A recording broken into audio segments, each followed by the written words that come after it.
Our guest this morning is Rob Ranney, the Nantucket representative to the Steamship Authority. Rob, great to see you again. Thanks for having me. Yeah, thanks for having me. We have several things to talk about. One, I think, is the transition of leadership of the Steamship Authority. Yep.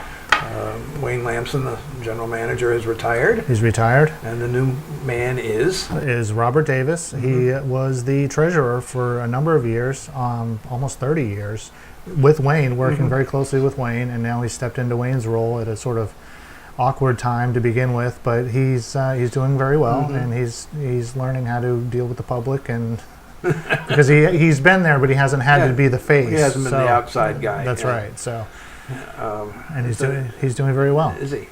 Well, he's faced some challenges right off the bat. He has, yeah. Obvious. Let's get that over with. Okay, I know. Let's get the elephant out of the room. Okay. And obviously, the Coast Guard's investigation is still going on. So it's there's ongoing. We've been told there's no timetable for that to conclude. They could be, it's sort of like an NTSB thing. It could take a year or two. It could be over in a few months. We just don't know. The NTSB did not get involved. Is that for a specific reason? Because the Coast Guard's has jurisdiction? I believe so. It's a vague gray area. There were no fatalities, fortunately, right. So that's one thing that kept the NTSB out. Plus the Coast Guard, I think in situations like this, if there's another agency like the Coast Guard handling it and they're fully capable of doing it, then the NTSB will just step back and let them do it. And that's what we've seen. Obviously, you can't talk about the people who were involved. They are back at work under supervision, correct? That's correct, yeah. But has the Steamship Authority changed any procedures as a result of the accident? No. We've looked at what happened internally, and we haven't changed anything specifically. Obviously, everybody is, after an accident like this, more careful, more vigilant. But nothing has changed. We haven't seen a need to change anything. At what point, after they make the normal right turn into the channel there in Hyannis, at what point do they start slowing down? They don't normally slow down until they get close to. There's another jetty that sticks out as you get into the, as you get closer in, Calmus Beach. They don't normally slow down until that point. And you haven't seen any need to. This discussion has come up periodically over the years, not because of accidents, but just in general because of the traffic going in and out of the channels, especially in Hyannis, where it's a long, sort of windy channel. Right. And not the Coast Guard, but the town of Barnstable has suggested with their harbor master on a number of occasions in the past that maybe we should slow down further out. But that has never come to be. It's just a discussion that seems to be ongoing. Right. So it'll be interesting when the time comes and the report comes out to see what the the conclusion is. But meanwhile, the INO is fixed. It's back in service. It's fixed incredibly fast. It was fixed. The front portions were rebuilt, welded on, and it's back in service. Was it both pontoons in the front were severely damaged, but not enough to cause a leak. Well, presumably they're they're compartmentalized. That's right. So that was all replaced, rebuilt with the help of local shipyards, our own maintenance team. And the manufacturer of the vessel itself, and now it's running perfectly, and people are happy just to have it back in service and be able to go down and get on the boat. And meantime, you used some C Street boat. We did when it was available. When it was available, yeah. Unfortunately, this happened at a very busy time. All the boats are running, and getting help from another operator that was already busy was challenging. But they had some. They shifted their New Bedford boat to our Hyannis route for when they could, and that helped out enormously. Also because their vessel fits our dock. Highline's vessels do not fit in our dock, and even if they could tie up there, you can't get on and off of it because we're not set up. You don't have that mega structure. Right. Well, you'd have your own mega structure. We do, but it's different. Yeah. That's right. Different subject. The freight boat, or not the freight boat, the traditional ferry run over to Nantucket is now being operated by the Eagle and by the Woods Hole. That's correct. Why the Woods Hole rather than the Nantucket? The Woods Hole is a great truck boat. The Nantucket has was built at a time when trucks were smaller. They weren't quite as tall as they are now.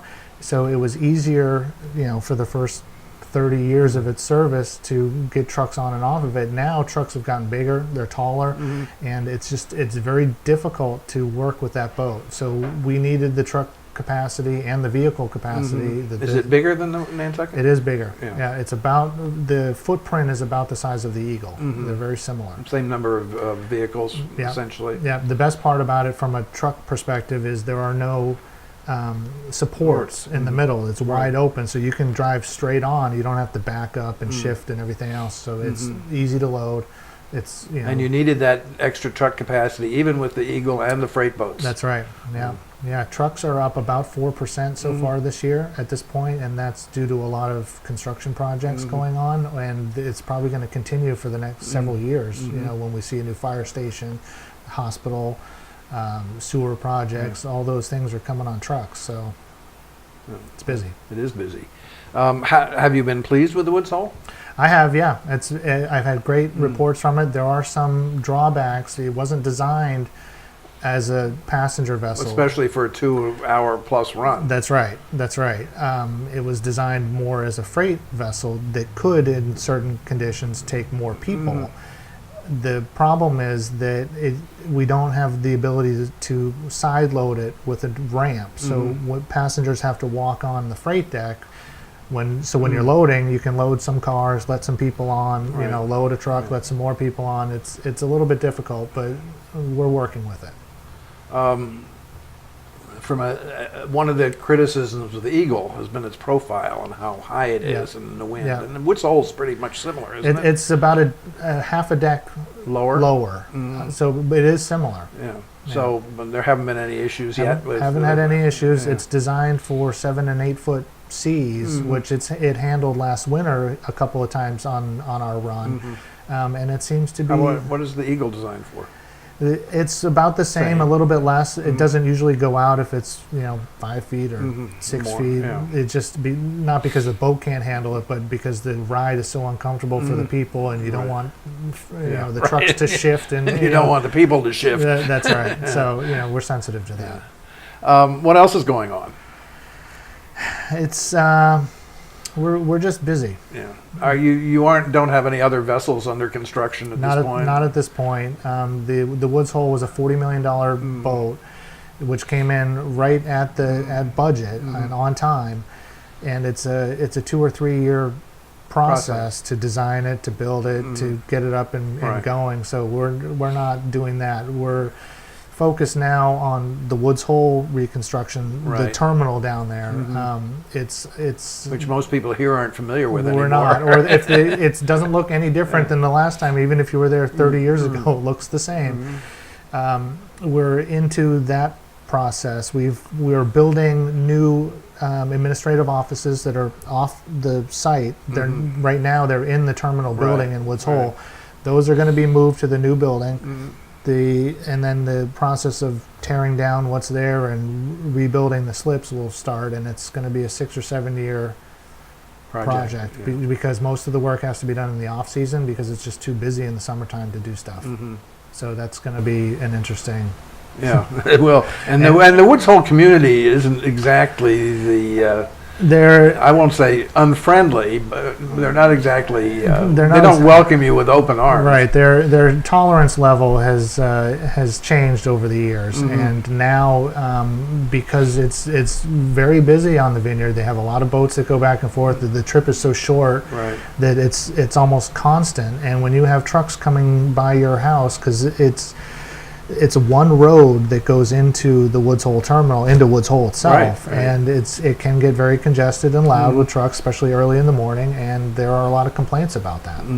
What happened? There was a schedule change, wasn't there? And there's something with an early freight boat I read about over there. That's right. There's been somewhat of a schedule creep, I guess you would call it, where there's been a need to have a very early 5:30 a.m. boat leave Woods Hole to get to the vineyard, disgorge its trucks, have them do their deliveries, and get back in a normal, before similar to here, you don't want to have a truck delivering downtown at noontime because you just can't do it. So the biggest complaints have been the early morning thing, and so now we're trying to adjust that a little bit. We had a boat, a typical freight boat, where the trucks had to back on, and the backup alarms were causing all kinds of problems with the neighbors. Yeah. Now we use a boat where they don't have to back on; they can just drive straight in, which is better, but it's still not perfect. Right. And it's a tough thing. It's it's kind of like living next to an airport. In a sense, It is. and so you get the complaints, and we try to work with people, but it's challenging. What about Hyannis? What's the relationship with the community there? It's very good. The Hyannis went through a similar thing probably about 15 or 20 years ago, where they were very upset. The traffic, the trucks, everything going through Hyannis to Nantucket, they were very upset. We've smoothed that out. I think for the most part, Hyannis recognizes that when someone from Nantucket gets off the boat, they're spending money in Hyannis. That's true. And so there are some limitations. There's certain places you go when you get off the boat and all you see are other people from the boat. Exactly, yeah. So there are some limitations on our service in and out of Hyannis. They don't like us running late night boats. Freight boats in the middle of the night are a no-no. And we can't leave before early in the morning. So we're constrained a little bit, and I get the complaints from people. Well, why can't you just run an extra boat to clear the standby line? Because we kind of can't. We're trying to be a good neighbor. So Highline. How they have a new boat that holds hordes of people. It holds 500. It's about 500, although 150 or so of those seats are outside. So that limits. If the weather's a little iffy, they won't sell 500 tickets on it. It's a little bit better than when the Great Point would come in with 800. But it's a big boat, and there's a lot. And it comes in more frequently. It comes in more frequently. The idea was that people would spread out over the course of the day, but it's congested down on Strait Wharf. And but as far as the Steamship Authority is concerned, it's a very necessary Yes. adjunct to the service That's that right. the Steamship Authority provides. Yeah, no, we're very friendly with the High Line. We don't work together, but we benefit from each other's operation. There are certainly times of the year where High Line does all the heavy lifting and the steamship doesn't. But that's just the way the system has sort of evolved. But it works well. What about the other services to Nantucket? Now you still have the Freedom. The Freedom comes from Harwich. Yeah. And then you have Sea Streak from New Bedford and Sea Streak from New York. That's right. The Sea Streak from New York has never been very popular. There's only, I think, last year they only carried about just under 2,000 people for the entire season from New York. It's a long trip. It's 6 hours. Yes. and it stops on the Vineyard before it gets here, and then when you go back. So that's a tough one. New Bedford has evolved a little bit. I didn't think it was going to be very successful.